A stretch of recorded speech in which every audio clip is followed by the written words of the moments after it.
Chloe, a city girl, found this quaintly old-fashioned. "Are you worried about bears?" she asked the mother, Sarah, one afternoon. Sarah's face went pale. "Something like that," she said, her voice tight. "You just listen, Chloe. You stay inside after dark." Chloe didn't push it, but at night, she would lie in bed and listen. The woods, which were alive with birdsong during the day, would fall completely, unnervingly silent. Then, she would hear sounds. Scratching noise against the side of the house. A soft, strange whistling that seemed to move around the property. The two young children were terrified of the dark. They would draw pictures not of monsters under the bed, but of tall, thin figures with long arms standing between the trees. When Chloe asked them what they were drawing, they would just say, "The Watchers." This situation was a cocktail of every fear imaginable. The isolation, the strange family, the noise in the dark. Chloe felt like she was living in a folk horror movie. She wanted to leave, but a part of her was transfixed by the mystery, and she felt protective of the children. One night, a massive storm rolled in. The power, which often flickered, went out completely. The house was plunged into total darkness, save for the candles the family quickly lit. The wind howled outside, but through the wind, the other sounds were louder than ever. The scratching was more frantic. The whistling was joined by a low, guttural clicking. Then came a loud bang against the front door. The whole family froze. The father, a stoic man named Elias, grabbed an old shotgun from above the mantelpiece. "What is going on?" Chloe whispered, her voice trembling.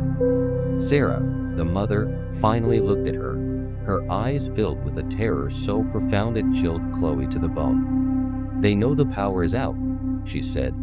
"They get bolder when the lights are out." "Who is they?" Chloe demanded. "We don't know what they are," Elias said, his voice low and steady as he stood by the door. "My grandfather built this house. My father defended it. Now I defend it. We don't bother them, and they don't bother us. But sometimes, they test the walls." Another loud thud, this time against a window in the living room, making the glass shudder. One of the children began to cry. Chloe realized the horror of her situation. The family wasn't her enemy. They were her fellow prisoners. They had lured her here not with malicious intent, but because they needed another able-bodied adult in the house. An extra pair of eyes, an extra pair of hands for the nights when the Watchers came to test the walls. For hours, they sat in the candlelit darkness, listening to the sounds of unseen things trying to get in. Scratching, banging, and the horrible, intelligent clicking. Chloe has never felt a fear so primal. At one point, she swore she saw a long, pale finger curl through the mail slot in the door before Elias slammed it shut. Just before dawn, as it always did, the noise stopped. The woods went silent once more. When the sun came up, Chloe went outside. There, in the mud around the house, were strange, deep tracks. They weren't animal, and they weren't human. She packed her bag, and the family didn't try to stop her. As she left, Sarah pressed a wad of cash into her hand and whispered, "Don't ever come back to these woods." Chloe never did. She doesn't know what those things were, but she knows they were real. And she knows that the Miller family is still there, living their strange, terrifying life, defending their walls night after night. An isolated villa, a suburban home, a remote farmhouse. 3 different places, 3 different families, but the same terrifying truth. When you become an au pair, you step into a world of unknowns. While thousands of people have wonderful, life-changing experiences, these stories serve as a chilling reminder of the trust we place in strangers and what can happen when that trust is broken. So, what do you think? Have you heard any other stories like these? Let me know in the comments below. I read all of them. And if these stories gave you a chill or made you think twice, please show your support by hitting that like button. It really helps the channel. And if you want to hear more explorations into the darker side of our world, make sure you subscribe and turn on notifications so you don't miss what's next. Stay safe out there, and be careful who you trust. The dream is almost universal. You're young, you want to see the world, experience a new culture, not just as a tourist, but as part of it. The au pair program seems like the perfect ticket. A chance to live with a local family, learn a language, and earn a little money while caring for their children. It's an adventure, a promise of a home away from home. But what happens when that home isn't a home? What happens when the family you've entrusted your life to has secrets buried deep within the walls of their beautiful house? The truth is, when you move in with people you only know from a few video calls, you are taking an incredible risk. You are completely vulnerable. Today, we're going to explore that vulnerability. These are 3 disturbing, allegedly true stories from au pairs who thought they found the perfect opportunity, but instead found themselves in a living nightmare. Our first story comes from a woman named Anna, who took a position in the remote, rolling hills of the Italian countryside.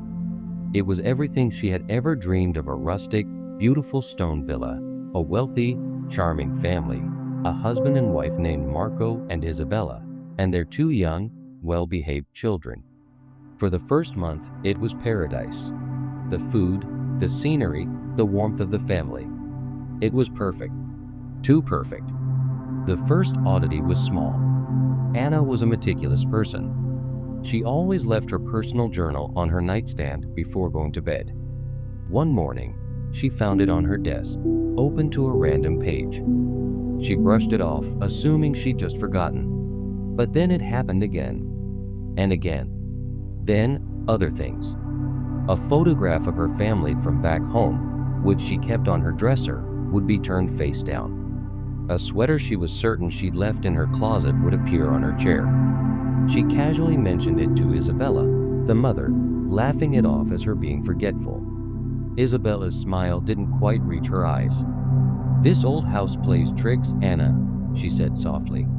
"You'll get used to it." But Anna didn't get used to it. The feeling of being watched became constant.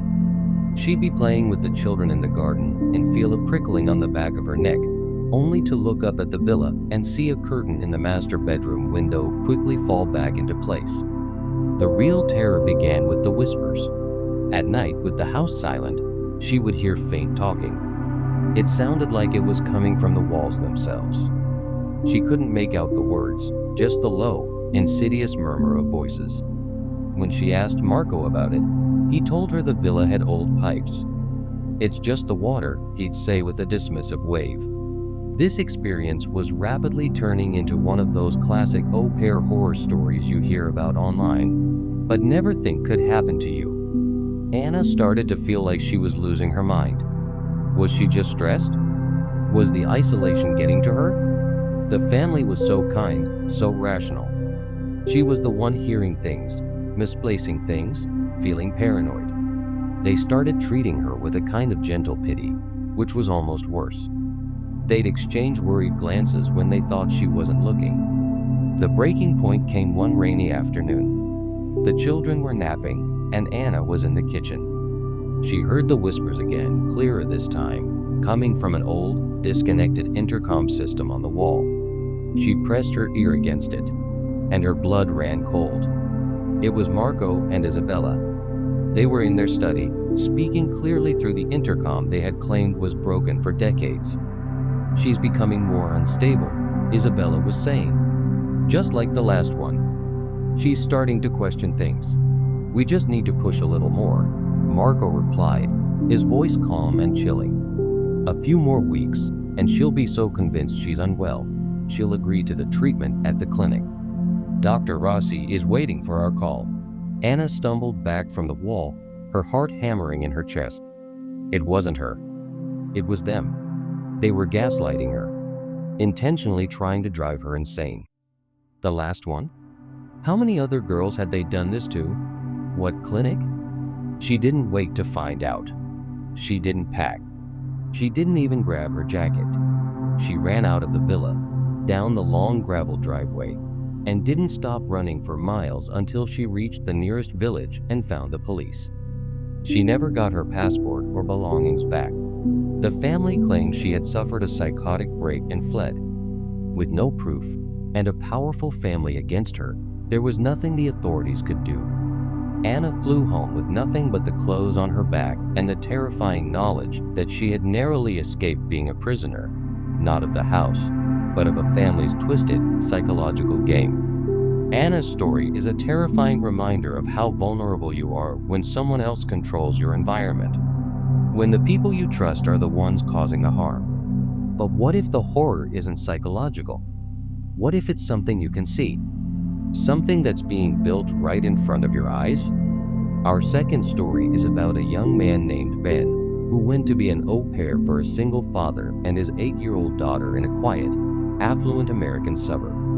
The father, a man named Mr. Abernathy, was a renowned doll maker. His workshop was in the basement, and it was strictly off limits. Ben didn't mind. He found the dolls creepy anyway. His job was simple: care for the daughter, Lily, who was a sweet but unnervingly quiet child. Mr. Abernathy was polite but distant. He spent almost all his time in the basement workshop. The first few weeks were uneventful, but Ben started noticing strange things about Lily.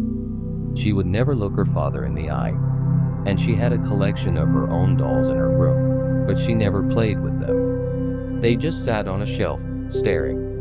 One evening, while putting Lily to bed, Ben noticed a new doll on the shelf. It was beautiful, with intricate details, long brown hair, and bright blue eyes. "That's a new one, Lily," Ben said, trying to be cheerful. "She's very pretty." Lily just stared at the doll and whispered, "That's Maria." Ben was confused. "Who's Maria?" "The one before you," Lily said, her voice barely audible, before pulling the covers over her head. A chill went down Ben's spine. The next day, out of a morbid curiosity, he looked up the family's social media history. He found a photo from a year ago.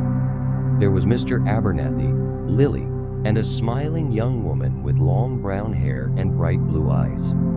Her name was Maria. She was the previous au pair. The doll in Lily's room wasn't just a doll. It was a perfect, miniature replica of her. Suddenly, Ben understood. He looked at the other dolls on the shelf. One had the fiery red hair of the au pair before Maria, a girl from Ireland he'd seen in older photos. Another had the distinct features of a young woman from Japan. They were all there, a collection. This wasn't just a job. It was the beginning of a true nanny nightmare. He realized Mr. Abernathy wasn't just a doll maker. He was a collector, and his subjects were the young people he hired to care for his child. The ultimate fear of living with strangers was becoming his reality. Ben knew he had to leave, but he couldn't just abandon Lily. That night, he decided he had to see the workshop. He waited until Mr. Abernathy was asleep, and using a key he'd seen Lily hide, he crept down to the basement. The room was like something out of a horror film. Doll parts were everywhere: limbs, glass eyes, wigs of real human hair. And there, on a central workbench, was Mr. Abernathy's newest project. It was unfinished, but Ben could already see the familiar jawline, the short cropped sandy hair. On the table next to it was a small box. Inside was a lock of his own hair. He remembered Mr. Abernathy complimenting his haircut a week ago, playfully ruffling his hair.